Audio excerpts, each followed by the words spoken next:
We're definitely going to be able to hold on to this, and I think Magnussen is going to be able to hold on to that P4. Verstappen P5. He's holding up a very long train behind him of Leclerc, Stroll, the Alpine, I believe, of Gasly, and then Perez and Piastri as we cross the line to take a P3 finish. And well, what a crazy race that was. A very, very intense fight between myself and the cars behind. But I'll shut up and I'll let Alex Jakes talk about what's going on here. But wow, I can't believe we actually walked away with a podium there after all the pressure we faced. So yeah, that's it's a little bit frustrating to think about. But obviously, you know, mistakes happen. Every now and again, people do make those kinds of errors. And well, we'll just have to see if we can bounce back stronger at a track that I've come to love in Australia. And we cross the line.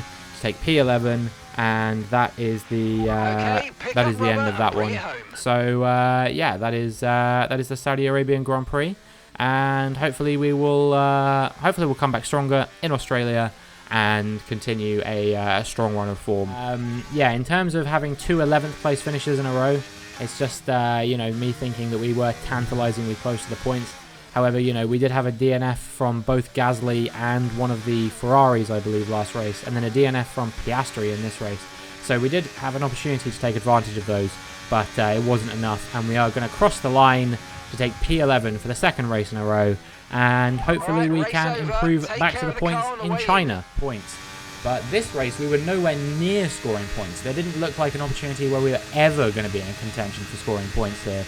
So, yeah, I'm a little bit disappointed about that. Looks like Lawson was thinking about maybe going for a move there, but he decides against doing it in the end. And, well, that is going to be basically the end of that. As long as we don't bottle it out of the final corner, I think we're good. And, yeah, we round the final corner to take P15 at the checkered flag. And goodness me, not the race I wanted whatsoever.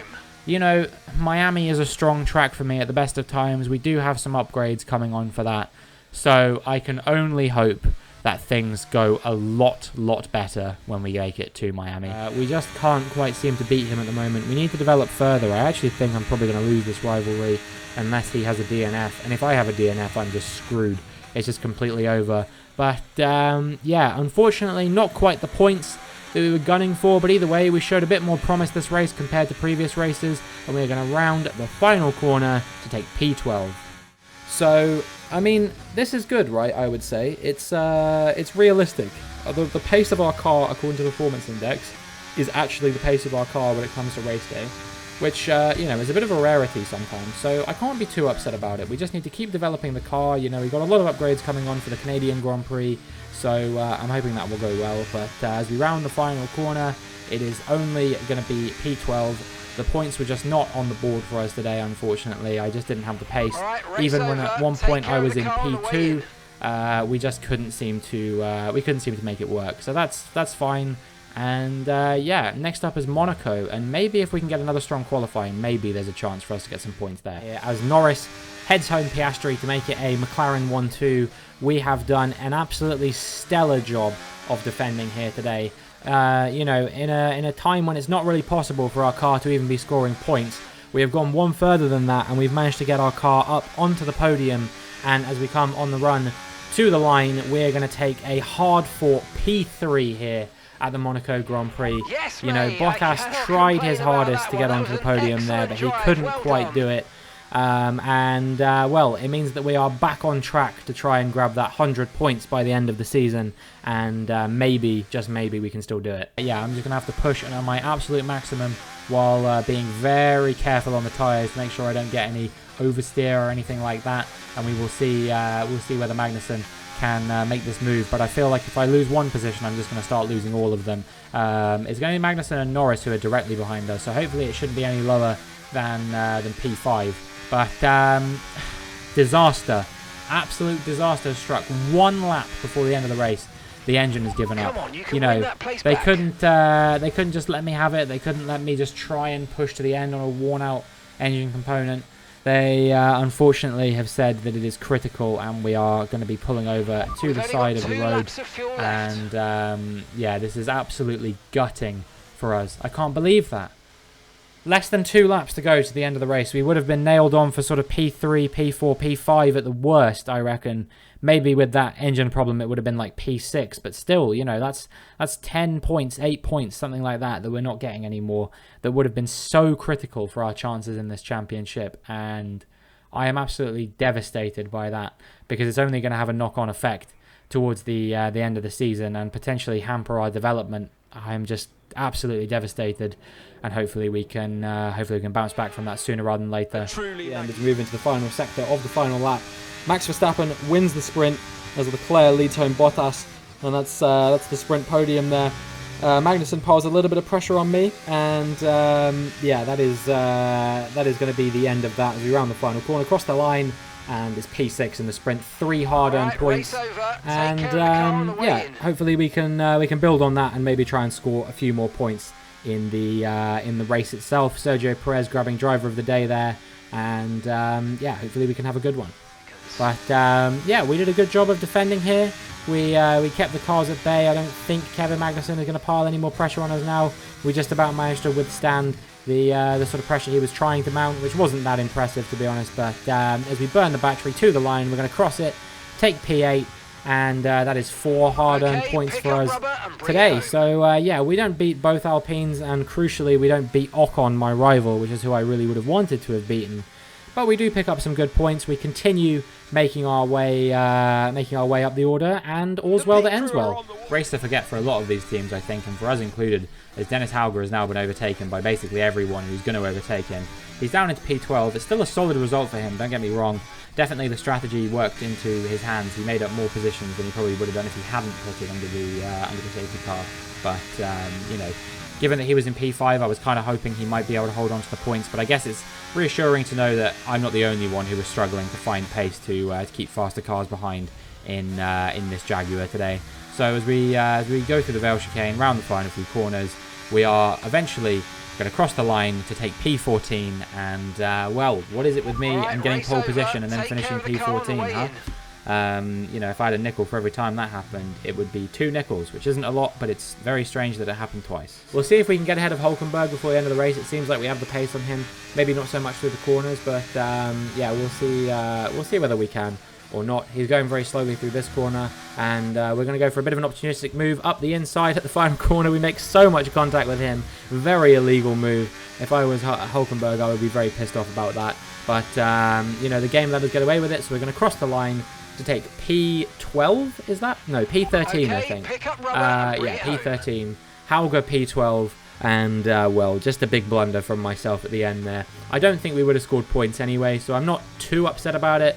But, yeah, not the strategy we should have been on. About Valtteri Bottas picks up the victory, and he's, well, he's going on a bit of a streak now. I feel like Bottas is always winning lately.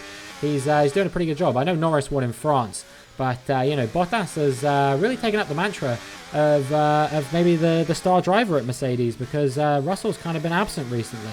But as for us, we are going to round the final corner and come on the run to the checkered flag in P7, which is exactly where we wanted to be. Okay, 6 hard-earned points.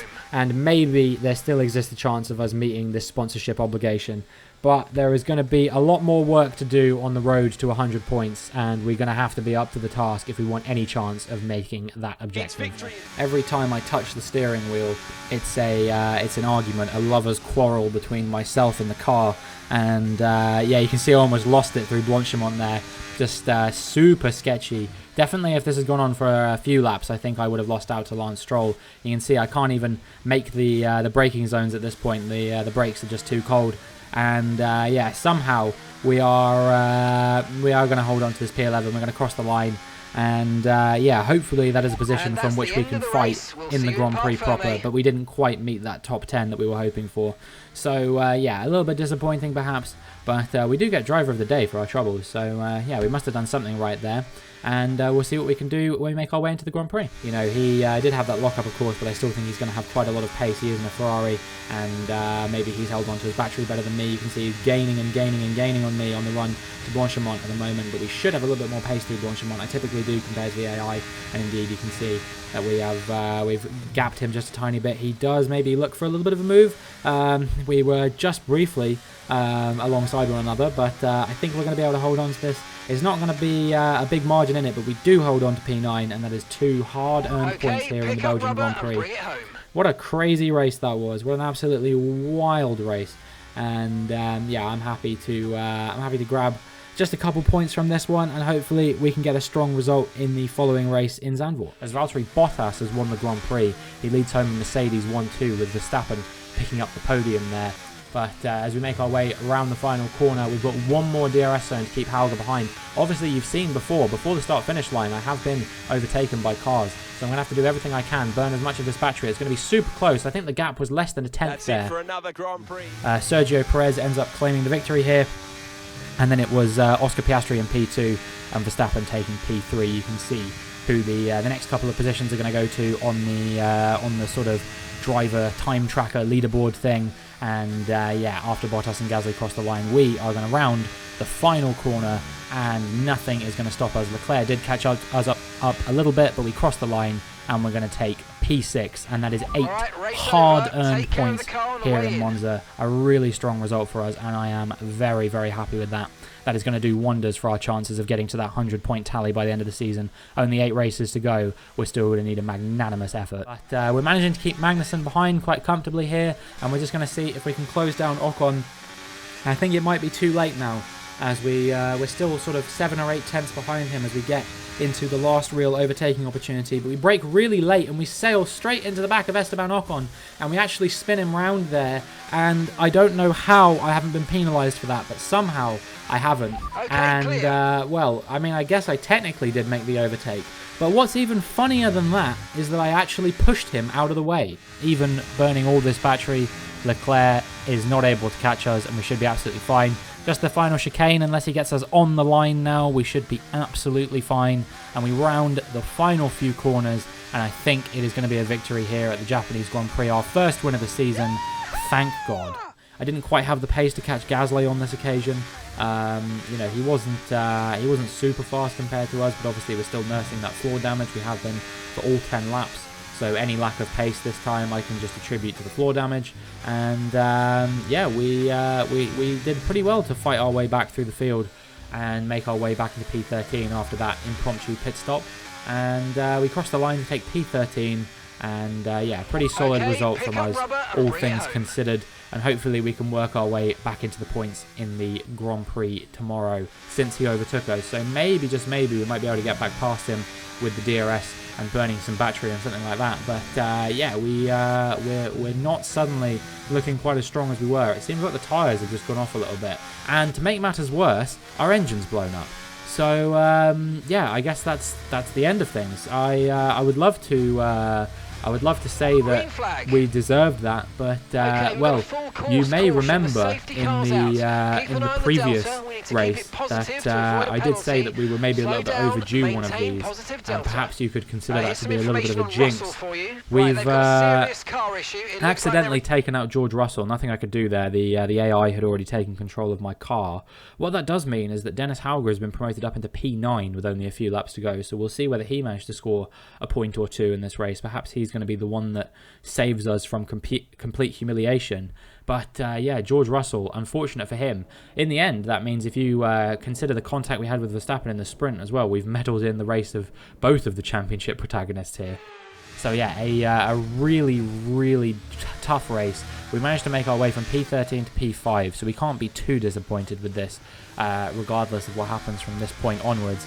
But I definitely feel like we could have maybe walked away with at least a couple more points than we ended up getting. Lando Norris from P12 on the grid wins the Grand Prix, and we're going to cross the line to take P5. But one thing is for sure, Charles Leclerc is only 4 tenths behind us now. Are we going to have a repeat of what happened last season when Lewis Hamilton was actually the one that caught me on the line? Wait, that can't have been last season. But anyway, we do get beaten to the line by Charles Leclerc. This one was a bit more of a slow burn, a bit more methodical, a bit more strategy focused, but we end up coming home to claim the victory nonetheless. And as we round the final corner, we're going to take the checkered flag and win the Brazilian Grand Prix, and that is going to be not only very, very good for us mentally, but also incredibly good for our championship battle with the Alpines. I am absolutely elated with that victory, and hopefully we can continue this form for the final 3 races of the season. A few cars actually came into the pits at the end there. One of the, or both of the Hasses and both the Alfa Romeos. I don't know if that's because their Inters were too burnt out from running on a dry track that they literally were going to blow up if they stayed on them any longer, or what the deal was with that. But in any case, yeah, like I said, red flag timing completely screwed us over. Nothing we could have done. We were catching Ocon to the end, but it won't make a difference as we round the final corner. It's going to be P11 only, and a disappointing race. He will have the DRS because there, you know, there has been at least 2 laps since that red flag. So we're going to have to burn basically all our battery to keep him behind. How high can we top out at? It's going to be 221 miles an hour, 222. Oscar Piastri definitely should have more straight line speed. He's going to try and go out the inside into the corner. We're going to squeeze him to the inside. We get the inside line. We almost get a tank slapper on. We almost crash the car. We somehow catch the slide. And, well, we're going to be burning the battery, but I think we're going to run out. We're going to hit the deployment limit. I basically burned everything I had, but it's not going to be enough. We're going to cross the line and take the victory. It's certainly been an incredible year for Formula One, and our drivers have pushed themselves this season, making it one of the most compelling years of racing in history. There can only be one champion, however, and here they are now, our new Formula One World Drivers' Champion. And meanwhile, my teammate's teammate is battling with Charles Leclerc, who is now going to overtake and make his way up into P4 once again. It's not going to make a huge difference, of course, because Gasly and Ocon are still down in 7th and 8th. That is going to be 10 points between the 2 of them, 10 points for myself. As long as I don't fall behind Perez, it doesn't matter. But I would like to get this P4. I would like to beat Charles Leclerc for the sake of the rivalry. We try and brake a little bit late to dive around the outside of him. We just don't have the grip anymore. These hard tyres have started to wear out a bit as Max Verstappen wins the Grand Prix. We're going to go for an opportunistic move very late up the inside. We bang wheels with Charles Leclerc. I think that was probably fair. Maybe people will say I pushed him out of the way. I'm going to say that that one was just about okay. I think any more contact and that would have been an illegal move. But we are going to round the final corner and we are going to take P4 in the final race of the season. Yes, mate, oh boy, what a Grand Prix that was. A fantastic race, a fantastic season. You know, we developed from a back marker vehicle to one of the fastest cars on the grid, and I am very happy with that. That's it then. What is up, everyone, and thank you so much for sticking around throughout that recap. And before we get into the end of the season bit, I would just like to give a massive shout out to everyone who has stuck around throughout this season. Obviously, it's been a little bit longer recording this season than I would have liked it to have been, and I addressed this on my Discord server, but I just wanted to mention it here as well. I've been suffering with quite a bad illness for a little while now, and so it's been difficult to record these videos. But I've been trying my best because I really do enjoy making them. And later, yeah, it's been a long time getting through this season, but we finally made it to the end, and I'm very, very happy that we finally made it here. I can't wait for Season 4, but we've got a few things we've got to do before we get into Season 4, so let's address those. The first thing we've got to do is we've got to sign a teammate for Season 4. Now, I was talking to you about the 3 people that you see in front of you here. That is, of course, Pierre Gasly, Esteban Ocon, and Yuki Tsunoda. The 3 of those were the 3 I was looking at the most.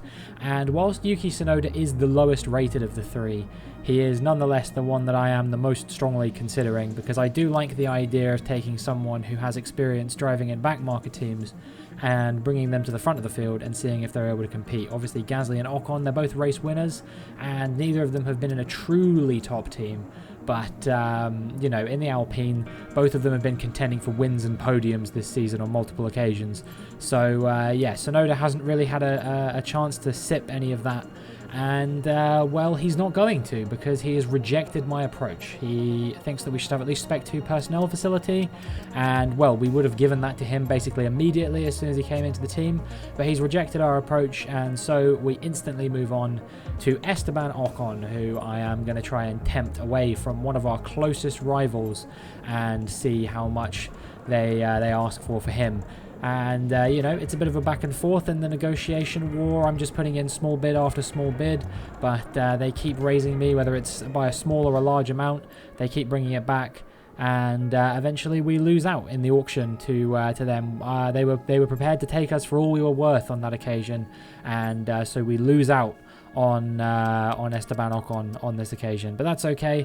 We have one more person who I'm hoping that might be able to tempt towards our team, and that is the one and only Pierre Gasly, race winner in 2020, of course, at the Italian Grand Prix. He has not been my teammate before in any of these career modes that you've watched.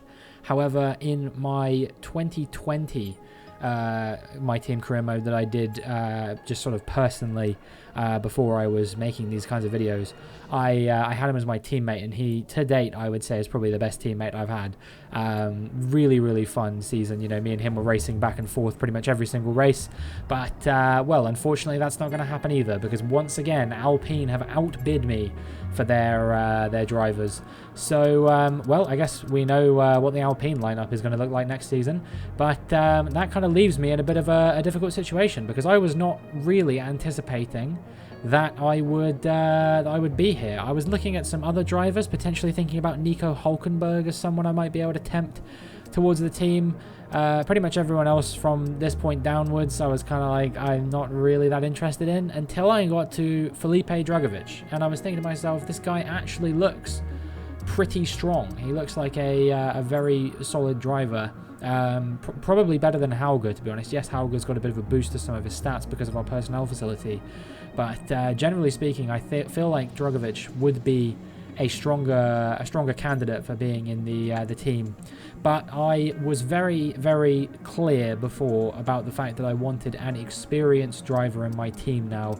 I didn't just want someone who had only been around in the in the junior series. I wanted someone who had been on the grid and maybe had spent most of their time in backmarker cars. Now, Magnussen, of course, he did have that stint in Haas last season where he was looking very strong. He was getting, I think he got a win and he got a few podiums, but nonetheless, I've decided I want to negotiate with him because he is one of my absolute favourite drivers on the grid. I was half expecting him to have retired by this point. Same with Hülkenberg. He's, again, another one of my favourite drivers. I think most people know that I'm a massive Haas fan when it comes to real-life Formula 1, and I'm always rooting for both of these guys. And so yeah, we're going to see if we can switch from one Nordic driver to another, a Norwegian driver to a Danish driver, and it is going to be Kevin Magnussen maybe coming towards our team. We'll see if we can win this bid war against Aston Martin. And yes, Kevin Magnussen is going to be a Jaguar driver for the next 11 races. I was going to say 12, but it's not. It's 11. And I'm hoping that we'll be able to retain him, hopefully, for the whole season. He is a little bit pricey, but you know, he was doing decently at times in that Aston Martin last season. And well, if we see where we are in the performance index, maybe, just maybe, we will have a chance to contend for race wins and podiums with Magnussen. I'm sure once we get those personnel facility upgrades as well, we should be absolutely cooking as a team. Bottas retiring from Formula 1, the world champion, of course. That means nobody will be running the number 1 next season. Yeah,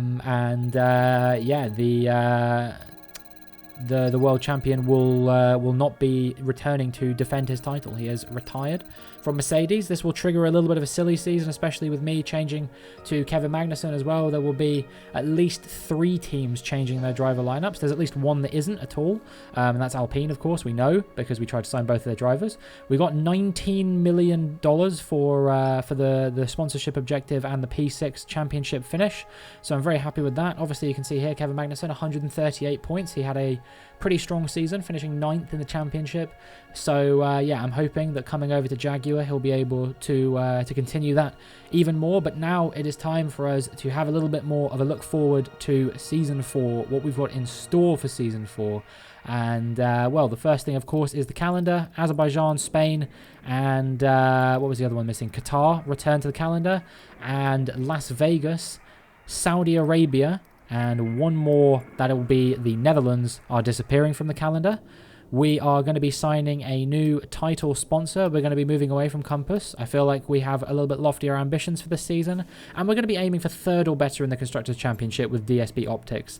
And I did indicate that we would be changing engine supplier as well, and that is going to be Mercedes. Now, for this final clip, you'll notice that it is running in slow motion, and that is because I accidentally continued way too quickly without considering that you would want to see the car. But this is it for next season, and with that, that is going to be it for this video. So if you enjoyed, please make sure you like and subscribe, and hopefully I will see you in Season 4.